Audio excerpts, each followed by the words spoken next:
كبرت يا عتريس وبقيت عريس. أنا أنا مش مصدق إن خطيبتك وأهلها جم عندنا في البيت وقاعدين بره يا ابني، وشوية وهتلبسها الدبل.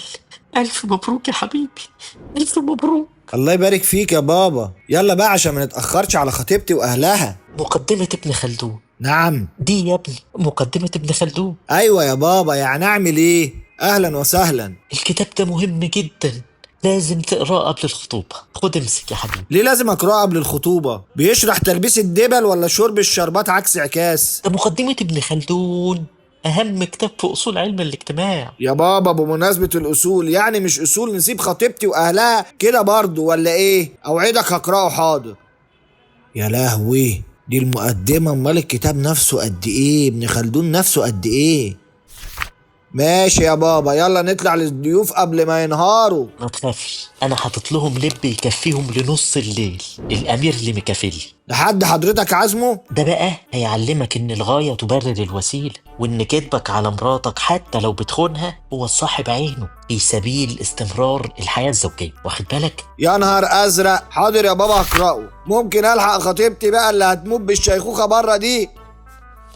انا مش فاهم، انت بتلحق تقعد امتى؟ ايه ده كمان؟ ده الأسطورة ده تأليف محمد رمضان؟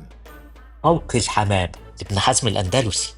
كتاب طبخ يعني عشان تتعلم تحشي حمام وكده؟ أنا مش هرد عليك يا عتريس، وهعتبر ده عقوق والدين. الكتاب ده بيعلمك إزاي تعامل المرأة زي الحمامة بالظبط، ولازم تقراه. حاضر يا بابا. ممكن نخرج قبل ما العروسه تطير؟ ما تقلقش، ده انا مديهم باسورد الواي فاي وشحنه ب 200 جيجا. حط الكتاب، طيب حط.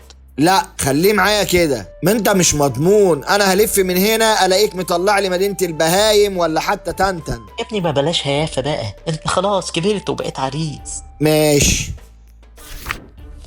القواعد الألفية في حكم المرأة الحديدية. لا بقى يا بابا، حرام عليك، لم يا خطيبتي اهيا في واتشب من كل الكتب دي. انت محسسني اللي هتجوز ديناصور ولا داخل خاصة بيوناريوم؟ يا ابني افهم، الحياة مع ست أصعب بكتير من علوم الدنيا كلها. يعني ايه؟ يعني اقعد اقرا الكتب دي، وانا هطلع اثبت اهل خطيبتك بكلمتين. ده مستقبل يا حبيبي، وانا يهمني تكون مبسوط، وعليا الطلاق من امك اللي ماتت لو ما قريت الكتب دي كلها. لا في خطوبه ولا جواز، وقلبي غضب عليك ليوم الدين. انا قرأت الكتاب كله وجاهز ايه ده؟ عتريس، لمياء، انت خطبت خطيبتي يا بابا؟ انت قريت الكتب اللي اديتها لك كلها يا ولد؟ ايه السؤال ده؟ بقول لك انت خطبت خطيبتي يا بابا؟ يبقى ما قريتهاش كلها، لان درس استغلال الفرص كان في اول باب في كتاب الفرصه بنت جميله راكبه عجله ببدال، من تاليف محمد منير. سمعونا زغروطه يا جماعه.